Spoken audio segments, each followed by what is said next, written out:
يا مرحبا.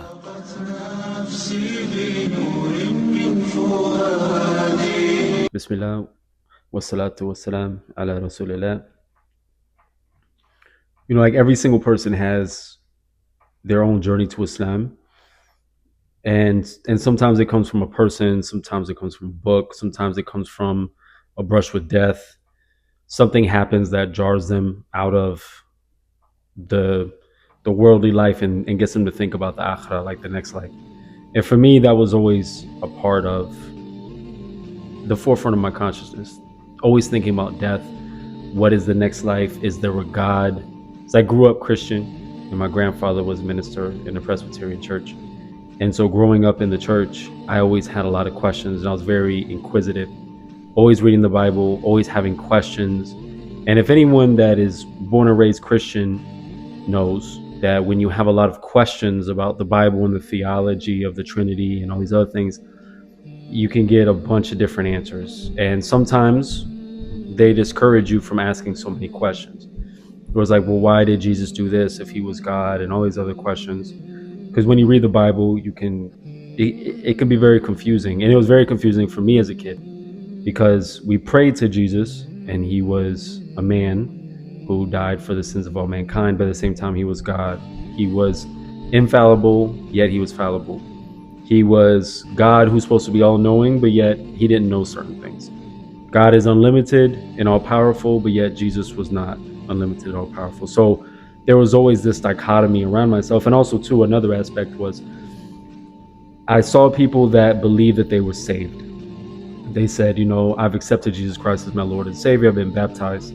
So now I'm saved and I'm going to heaven, which always bothered me in my heart. Like, how can this person who doesn't act very righteous or doesn't hold himself and believe in the Bible and literally treat it like this is the guidebook to life, but they say that they're saved and that they're going to heaven? Like, they have this assurity.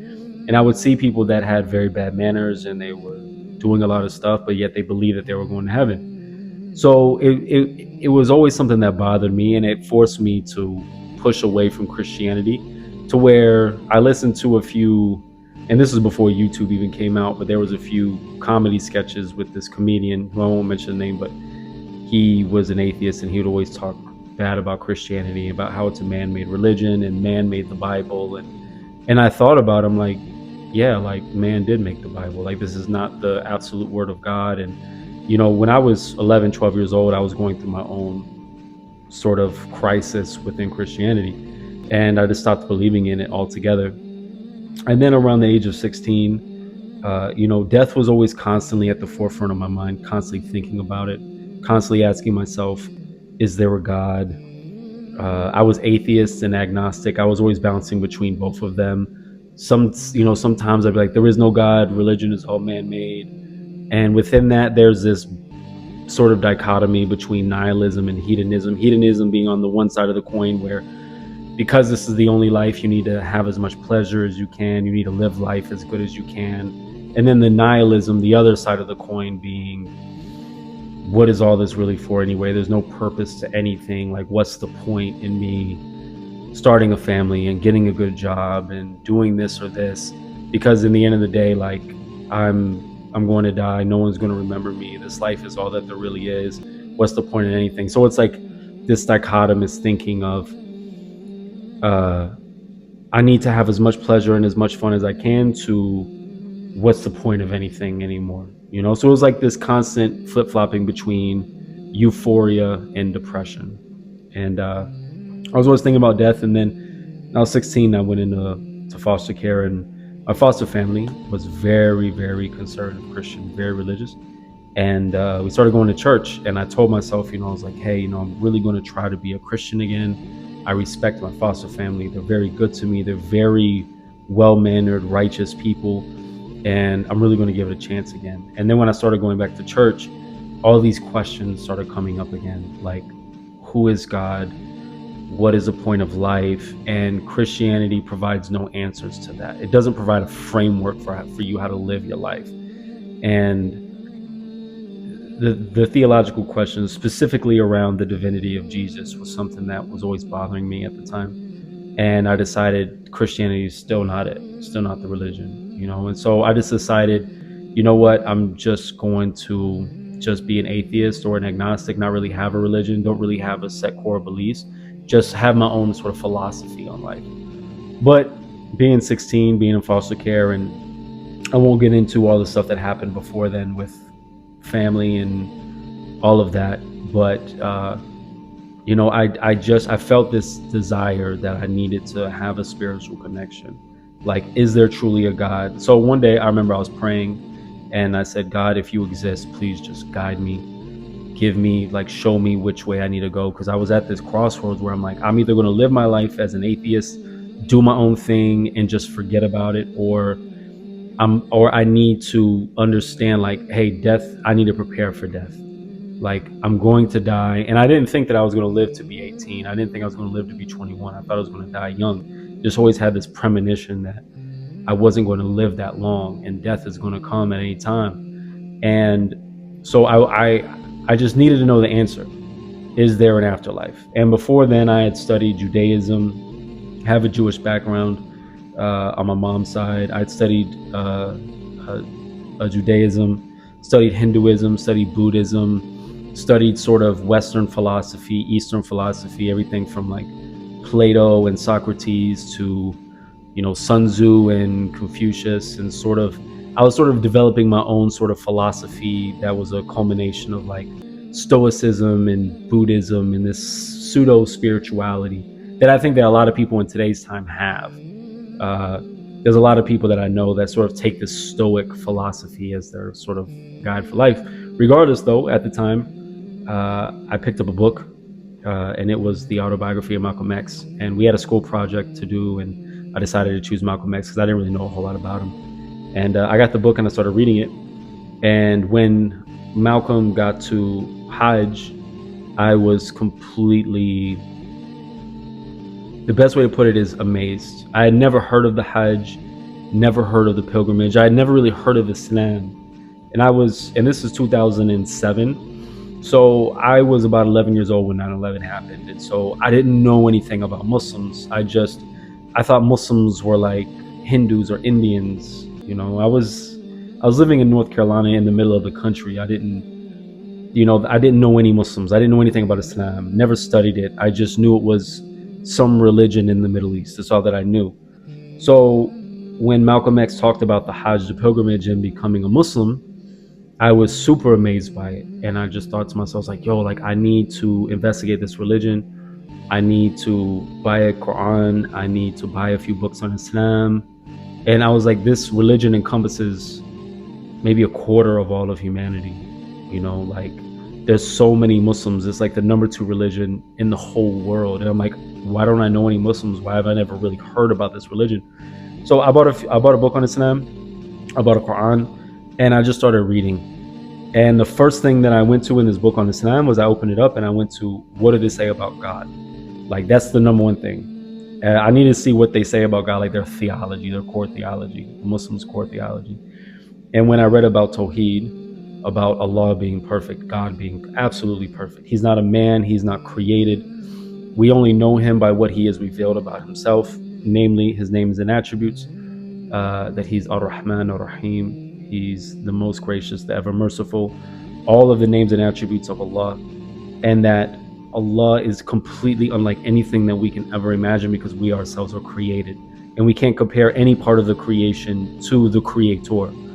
And it was such a simple, beautiful theology. And I just thought to myself, like, if there is a God, then this is God. This is what I imagined God to be, like this. And so the fitra was truly like that inner part of yourself that has a natural disposition towards God that was coming out of me. Because I had never heard this theology before, something so perfect. Like, God is all hearing, he's all knowing, he's all seeing. He created everything.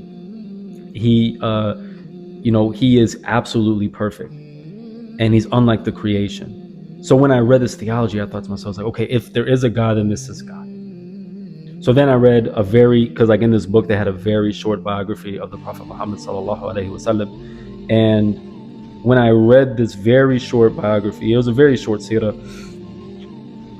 I immediately recognized him as being a prophet. Like, one of my favorite prophets from when I was a Christian was Moses, Musa alayhi salam. And when I read the biography of the Prophet, sallallahu alaihi wasallam, he reminded me of Musa. He reminded me of Moses. And I thought to myself, I was like, he feels like a biblical prophet, like an Old Testament prophet to me. Like if Muhammad sallallahu alaihi wasallam would have came before Isa and he would have been in the Old Testament, uh, we Christians would have accepted him as a prophet. Like he falls in line with Ibrahim, Abraham, and Musa, Moses, and all the other prophets from the Old Testament. So I immediately said, okay, if there is a God and this man is a prophet, then I accept him as a prophet. So then I started going into the salah, the prayers, and the zakat, and hajj, and all the other core aspects of Islam. And I remember thinking to myself, like, all this stuff is very simple to me. It's all very beautiful. It makes sense. So then I started reading the Quran, and I remember opening it up and reading Surah Al-Fatiha, and I had no expectations. And I think that's one of the most beautiful parts, that I had never been exposed to Muslims. I was 16. This was right around the time YouTube was coming out. So there wasn't all of this confusion, because there's so much material now on YouTube. If you type in Islam or Muslims, or you don't know what you're going to click on. You could click on a video of some Christian apologist who's bashing Islam and calling the Prophet alayhi wassalatu wassalam all kind of names. And so I had no expectation of what Islam was or the Quran was. I just was going into it with a very open mind. So when I opened it up like Surah Al-Fatiha, and for anybody that's ever read the Bible, we start with Genesis. And the Bible is very chronological. It starts from the beginning of creation, and then it goes through Abraham and Moses and the prophets and the early generations and the kings and the Hebrew nation and all this other stuff. And then it goes all the way to the very end, and then the New Testament begins. It's very chronological. So when I opened it up, the first chapter, I was very confused. I was like, oh, this is like a prayer. I didn't realize that, like looking back on it, I didn't realize that Surah Al-Fatiha was a chapter. I thought it was like an opening prayer, almost like Psalms. When I was a Christian, the Psalms was one of the parts of the Bible that I always go to. I always found like this.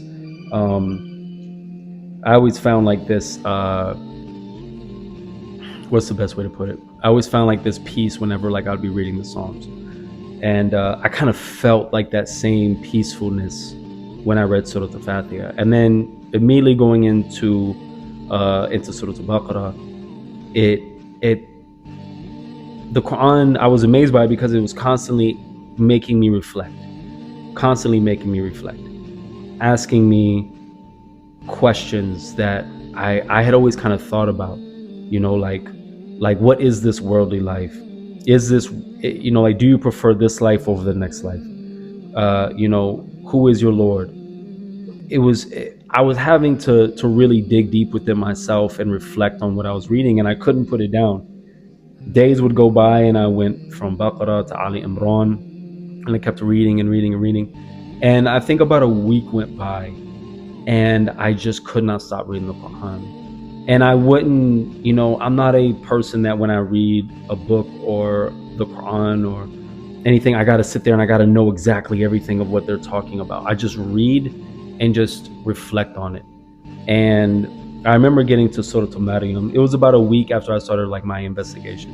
You're still living here. Yeah, foster family at the time. You're still 16. Mm. This is all within a span of... It's about a 2 week. So like I remember getting the Malcolm X book, and it took me about 6 days to get through that. And then once I got that, I went back to the library or the bookstore, and I got a Quran and a book on Islam. And then that's when, yeah. So about from the introduction of me getting the Malcolm X book to about 2 weeks later, I was already like really like, that's all I was doing. I'd wake up, I'd go to school, but even in school, I'd be, like on my breaks, like reading the Quran or reading this book. And so it was something that like I was not obsessed is not the right word, but I was like, I couldn't stop reading about it. And yeah, so curiosity. But it was just, everything seemed so, it's just everything was falling in line. Everything seemed so simple and so perfect. And I just remember just being amazed by everything I was reading. So I remember I just got home from school, and I was reading the Quran, and I was at Surah Al-Maryam. and I was reading Surah Maryam, and I got super, super tired. Like, I just remember laying in bed and I was reading the Quran, and I just was like, I gotta take a nap. So I put the Quran down like on my chest, and I just fell asleep. And when I woke up, I remember like putting the Quran like up on my dresser, and I remember just sitting on the edge of the bed, thinking to myself like, I guess I'm a Muslim now, because everything that I've read makes complete sense to me. This book is what I've always been looking for my entire life. It's so beautiful. I don't need to finish reading the Quran, like it's already here. So I'd seen in the book on Islam of pictures of Muslims making sajda, of making prostration. And I didn't know how to pray, but I knew that prostration was a very important aspect of the prayer. So I just made sajda on the ground.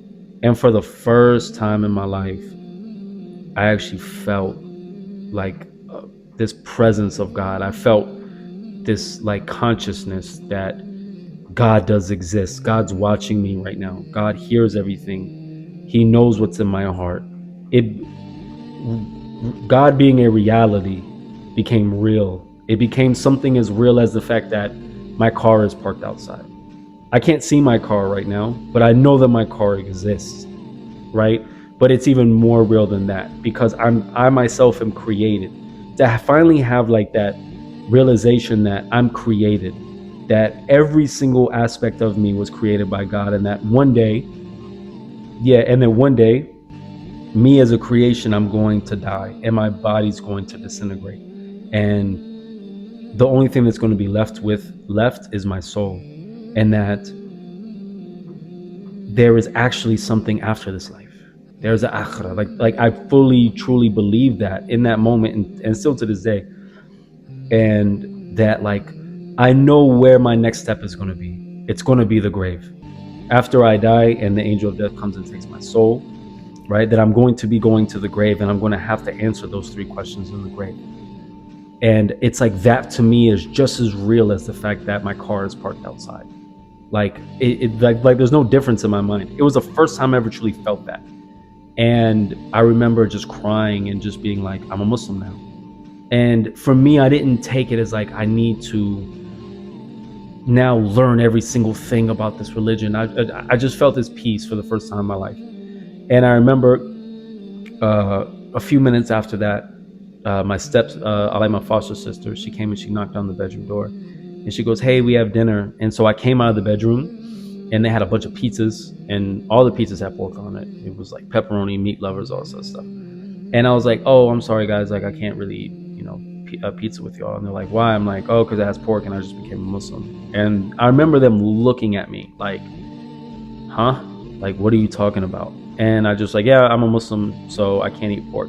They didn't say anything to me. I just went back to my room and just continued reading Quran. But later on, they had questions for me and stuff like that. And they basically told me, hey, because they didn't really know anything about Islam either. All they knew was like Malcolm X, the Nation of Islam, bean pies, bow ties, right? That's all they knew. And my foster family, like they were originally from Washington, D.C., the D.C. area. And there's a lot of Nation of Islam type cats around there. So they basically just told me, they said, you can do whatever you want to do. You're not our kid, but you still got to come to church. And if you don't want to come to church, you can find another foster home to live in. And I said, yeah, no, that's fine. Like, I can come to church and whatever, but I'm not going to participate. And they're like, yeah, that's fine, but you still got to come to church. I was like, okay. So for the remainder of my time in foster care, I would just go to church with them every Sunday and every Wednesday. And I would just sit there, and I would participate in Bible study and stuff like that. But the more time, it's funny because the more time I spent in church and around Christians, the stronger I became in my faith. And I didn't know any Muslims. I didn't know any Muslims. I just had the Quran. I had a few books on Islam. And when I would go to school, I would just go on Google and I would just research Islam. And at that time, there was videos coming out of Yusuf Estes and a few other notable people from back in the day that were giving da'wah. Yeah, Khalid Yasin and a few other people. So I'd watch videos at school, and I would pray. And I didn't know how to pray, but I saw videos of people praying, and so I just kind of just wrote down notes and just mimicked that. But I had no guidance because I didn't know any Muslims. And I was working at Subway at the time, and I ended up getting introduced to this Egyptian guy. He was a bit older. I think he might have been 60 years old, and he said, I can take you to the masjid. And so for the first time, he took me to the masjid.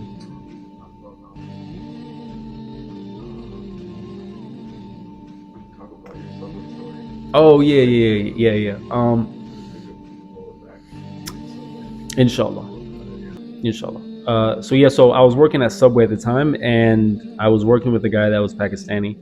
I knew nothing about Pakistanis, about Indians, about Muslims, or anything. I didn't even know that this guy was a Muslim, right? So one day, I'm working, and I told him like, "Hey, I'm gonna go take a break." So I went outside, and I had like this cardboard Subway box that I would pray on, because I didn't have like a sali. I didn't have anything, so I would pray. And then he came outside, and he saw me praying, and I didn't care. Like, I didn't care who saw me praying. I really didn't care. I'm like, it doesn't bother me.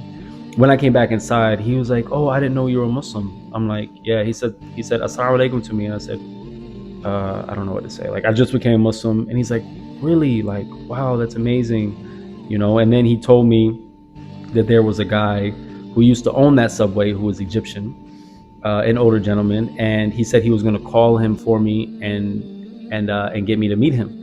So this elderly Egyptian man came in, and astaghfirullah, I forget the brother's name. May Allah reward him.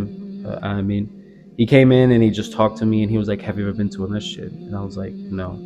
And he's like, "What brought you to Islam?" And I kind of told him my story, and he said, "Okay, you need to take your shahada, your testimony of faith, like officially. You need to come to a masjid. So can I come pick you up?"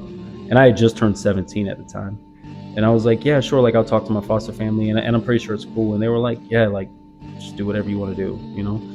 So this guy, he came and picked me up from work on Juma, and he took me. The closest masjid was like an hour away, and he took me to this masjid in North Carolina. It's in Greensboro, and he took me there. And I remember walking into the masjid for the first time, and I just felt like I was shaking and I wasn't scared. I was just like, I've been wanting this for so long, and now I'm finally here. And he took me into the imam's office, and I spoke with the imam before Juma, and he said, "Okay, after the Juma prayer, we're going to do your shahada." And I have a whole bunch of books and DVDs. This is back in like 2007. This is the DVD CD era. And this is like before YouTube was really had a lot of content on it when it came to Islam. But he gave me a video by Ahmed Didat. He gave me some audios from I think it was Khalid Yassin and Dawud Adib, Hafidhullah, and a bunch of books. And then I remember sitting there like listening to the khutbah, and then when it came time for salah, I was told before, just follow what everyone else is doing. Just follow them and just go along with whatever they're doing. So I did that, and then right after the salah ended, the imam said, "We have someone who's going to take the shahada." So when I came up, and I remember being very conscious because I had an earring, I had I had like a chain, and and I didn't really care about that. I was like, I'm a new Muslim, and I have so much to learn. I took my shahada, and then everyone came up and sort of gave me a hug, and told me congratulations. But then directly after the salah, the imam, who was from Sudan, and I forget his name, astaghfirullah, he sat with me for like an hour, going over, like, he taught me how to make wudu. He went over the salah with me, and he was so warm and patient and very instructive. And I just remember having like this experience that was almost, it was way beyond like what I imagined it to be. Like, this imam from Sudan, and may Allah reward him, Ameen. And if he's no longer with us, because this was many years ago, like, may Allah have mercy on him, Ameen. And I just remember like taking wudu for the first time and being taught how to make ghusl and how to pray. And the brother who I was with, he took me out to this Indian restaurant directly after that. And I had never witnessed such hospitality before. Like, I'm a Southerner. We're proud of our hospitality. But in Islam, you have this brotherhood where it doesn't matter if you're Sudanese or you're Pakistani, you're Indian, you're Arab, you're white, whatever you are, right? We're all brothers. We're all Muslims. And I remember being in this masjid and seeing people from all over the world. You had white people there, you had black people, you had Africans, you had Indians, you had Arabs, it was such a diverse crowd of people. Because growing up in North Carolina, you either had like white churches, Hispanic churches, or black churches. Christians really didn't intermingle with each other. You had those churches, but this was so different. I was like, this truly feels like a brotherhood to me. And after we got that food, we had me and the brother, he was driving me all the way back home, and we had a long conversation. And I think I may have only seen him one more time after that, because shortly after, a few months after that, I ended up moving to Raleigh. I had turned 18, I aged out of foster care. And when I moved to Raleigh, that's when I got around some really good brothers and really started taking classes and really learning the fundamentals of fiqh and aqidah and just how to navigate being a Muslim. Started taking tajweed classes, and found a very beautiful community in Durham, North Carolina, with a masjid called Masjid Tayyib Sunnah. Found a very beautiful community of brothers who I felt I was able to really be raised and develop myself as a Muslim in an environment where there are many other converts in this environment. And so I had this roadmap of how I should learn my religion. And my friends at the time, my best friends still to this day, they were converts like me. And we were all just trying to learn the religion together and praying together and always going to the masjid together. And it was like my second home. So I was very blessed to have that community around me. But I've been Muslim now for going on, I think, 17 years, 18 years. And the one thing that always sticks out to me is what Imam Rashid Barbi, Hafidhullah, he was the Imam of Masjid Tayyib Sunnah and still is to this day. He gave me some advice. He said, Umar, whatever you do, never ever stop making salah.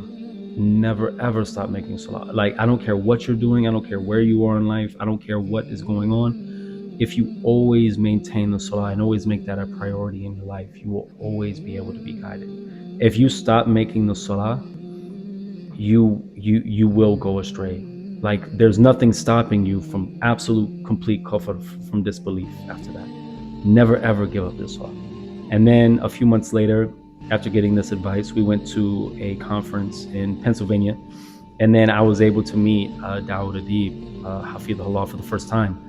And I remember this class, like, you sit in khutub and you go to conferences and you listen to lectures, either in person or on YouTube. And over the years, you remember certain little things. And one of the things that I remember like it was yesterday was the Sheikh was saying, he taught us the dua, Ya muqallib al-qulub thabbit qalbi ala dinik. And he made the entire group of us who was sitting for this lecture repeat it like 100 times. I mean, we were sitting there for 30 minutes. He was like, if there's only one thing that you take away from this, it's this dua. Always make dua that Allah keeps your heart firm upon Islam. Always make this dua. So it's a dua that I make every day. And I'm constantly reminded that I always have to make my salah. You never give up making salah. And also, too, you always make this dua for Allah to keep you guided. And we live in Dar Kufr, like we live in a land of disbelief, where we're surrounded by ma'asi, we're surrounded by sins, we're surrounded by all sorts of people that follow whatever it is that they want to follow. We don't live in a conservative Christian society. We live in a hedonistic, materialistic, atheistic society. And you can do and kind of be whatever you want to be. And if you leave Islam, a'udhu billah, and you want to engage in whatever it is that you want to engage in, you want to be a womanizer, you want to be whatever it is that you're going to be, right? You don't really have any social pressures. There's nothing stopping you, really. Just your family, friends, stuff like that. But you can kind of do whatever you want to do in this country. We don't live in the times of our forefathers in Islam, where you had the Sharia around you, you had a Muslim nation, and that kind of kept you in check. So it's easy for you to fall off. It's easy for you to dive into ma'asi and do all these other things. And the Prophet ﷺ mentioned that you're upon the religion of your companions. So you have to keep good companions around you. And no matter what I went through since I became Muslim, always staying true to making sure that your salah is a priority, always asking Allah to guide you, always fasting Ramadan, always trying to stay connected to the masjid, keeping good people around you will anchor you in this life, because guidance only comes from Allah. And there's some people that recognizing that guidance comes from Allah should always make you humble. It should never ever make you feel arrogant. Like, I'm the only Muslim in my family besides my daughters, right? And my wife. The only Muslim in my family. My mom, my dad, my foster family, grandparents, my siblings, cousins, aunts, uncles. I'm the only Muslim. I've given da'wah to them. They haven't accepted it. And may Allah guide them. Ameen. But I don't look at guidance as being something that should make you feel like you're superior. It's like, it's a ni'mah, it's a blessing. If Allah subhanahu wa ta'ala blessed me with $1 billion right now, I wouldn't go around thinking that I'm better than anyone else, because this was given to me by Allah and it could be taken away from me. But guidance should make you feel grateful, and you shouldn't feel superior to anyone else. Whenever you're giving da'wah to people, you have to be humble, and you have to approach giving da'wah with this side of mercy. Because, and I always give this example, if you saw somebody who was blind, deaf and blind, walking towards a train, you would do everything that you could to stop them. You would try to grab them and be like, hey, there's a train coming. And because they're deaf and they're blind, they wouldn't understand you. You'd be like, I'm going to grab you and I'm going to restrain you until this train passes, right? But, and I use that analogy because the hellfire is way worse than a train. Disbelief is way worse than a train. But you can't force people. You can't grab someone and force them to become a Muslim. You can't do that. You have to be patient. You have to be understanding, and you have to have that mercy in your heart, that I want true guidance for this person, not for any benefit to myself. I want this person to be guided because this person is going towards Jahannam. Like, whenever Allah subhanahu wa ta'ala guides you, it should never ever make you feel arrogant. You should never be conceited. Whenever you're giving someone da'wah, you should always approach it with this sense of, I truly want this person to be guided, not for myself. I don't want this person to love me. I don't want anything from this person. I'm doing this fi sabilillah. I'm doing this for the sake of Allah. And if somebody rejects the message of Islam, you are supposed to still make dua for them. Like, there's people that it took years of giving da'wah, of having good manners, of being around somebody that had an exemplary level of faith and manners, for them to see, you know what, this person is upon the truth. And sometimes Allah subhanahu wa ta'ala will put us through certain things, and then our eyes will be open one day, right? We have taken the red pill, for a good analogy, right? Where we see the world completely different, and then our heart is now open for us to be able to accept Islam. And you don't know, as you know, I know someone, and may Allah subhanahu wa ta'ala continue to guide him and guide us all, ameen, and reward him. I worked with this guy for years, and he eventually became a Muslim, but he always told me, he's like, like, the fact that you care about your prayer so much, you're at work and it's like, hey, it's time for prayer, I'm going to go do this.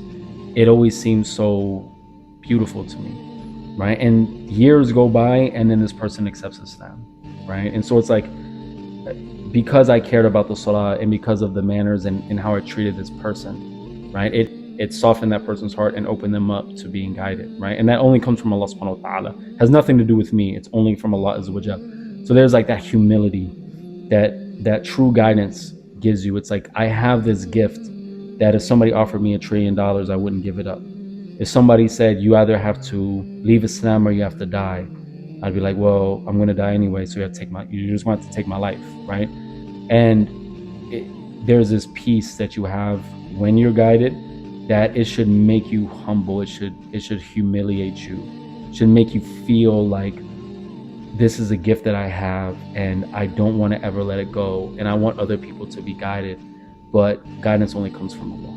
When I went to Umrah, a lot of people that I worked with who weren't Muslim, they asked me like what it was like, and because I showed them pictures, and the main thing that they had questions with was like the tawaf, like the circumambulating the Kaaba. And I told them, I was like, the feeling that I felt was this: I felt like I was a leaf in a pile of leaves. I felt like I was so insignificant in the best way, because I was surrounded by people that I'm never going to see again. If I die right now, or I die when I leave this place, all the people that I was there with who don't know me, their lives are not going to be impacted and changed whatsoever.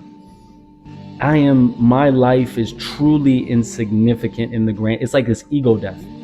It humbles you. You feel this humility, and it does humiliate you, because it humiliates your ego. Like the sense of, you think that you're so great, you think that your life is so important, and then when you make Umrah, you're surrounded by 100, 200, 300,000 people, maybe 500,000 people. You realize that you're there only seeking the pleasure of Allah subhanahu wa ta'ala. You don't know any of these people. And there's a lot of elderly people. Like while you're there, you see a lot of older people. And I remember like sitting in the haram, and I remember just looking around me and seeing all these people from all over the world and a lot of elderly people and thinking, like, if this person here dies, I'm not going to know it. And like, my life is not going to be changed at all. If I die, none of these people know me. Like, their lives are not going to be changed. Like, I'm so insignificant. I'm only doing this for Allah. Like, this is not for anything else except for Allah subhanahu wa ta'ala. Like, Allah knows what's in my heart. Allah hears my dua. Allah, inshallah, accepted, and if I did it right, which I believe I did, accepted my umrah from me. I had the right intentions. I performed it correctly. Like, that reward only comes from Allah. But Allah knows what's in my heart. Allah heard my dua. Allah recorded all the good deeds that I did there, all of my salawat, right? I forget how many salawat I made there, but Allah subhanahu wa ta'ala knows how much dhikr I made, how much salah I made, right? And it's like when you're there, you feel this insignificance, and it should kill your ego. It should kill your ego, destroy your ego. Like, I remember being there and I was like, I don't want to leave here. I don't want to leave this place. Like, I want to die here, because this would be such a beautiful ending to have. And this other aspect of Islam, the qadr, is knowing that whatever Allah has written for me is going to happen, and whatever is not written for me is not going to happen. But feeling that in Mecca was one of the most beautiful experiences I ever had, and it sort of caused like that ego death to occur. But it does humiliate you, meaning it humiliates your ego. You really truly are that insignificant. Your only care and concern should be for Allah subhanahu wa ta'ala and not for this dunya, right? And because the dunya, it's either going to leave you or you're going to leave it, regardless. But Allah subhanahu wa ta'ala is eternal. Everything that you did in this life you're going to be held account for, and the akhirah is forever. Allah subhanahu wa ta'ala mentions in the Quran that there will be people that will be raised up from the grave on the day of judgment, and they wish that they could be destroyed. Oh, like, Ya Allah, like, turn me into dust. I don't want to exist, right? It's like they're going to wish that they wouldn't stand before Allah. They're going to wish that they weren't in Jahannam. They wish that they could go back in time and go back to this worldly life and change everything. And I would have followed the prophets. I would have been a Muslim. I would have done all this other stuff, right? So it's like this dunya, like, whenever you have that ego death and the dunya doesn't really mean anything to you anymore, it's like you have this peace that if I get diagnosed with cancer, if everything that I have in my life, like my daughters, my wife, everything, it's all going to be taken away from me. I'm going to be taken away from it. Like, it's going to happen. So you kind of live in the moment. You enjoy the people around you. You enjoy all those things. But at the same time, you realize that it's all temporary. And the ultimate focus, the number one priority, is Allah subhanahu wa ta'ala.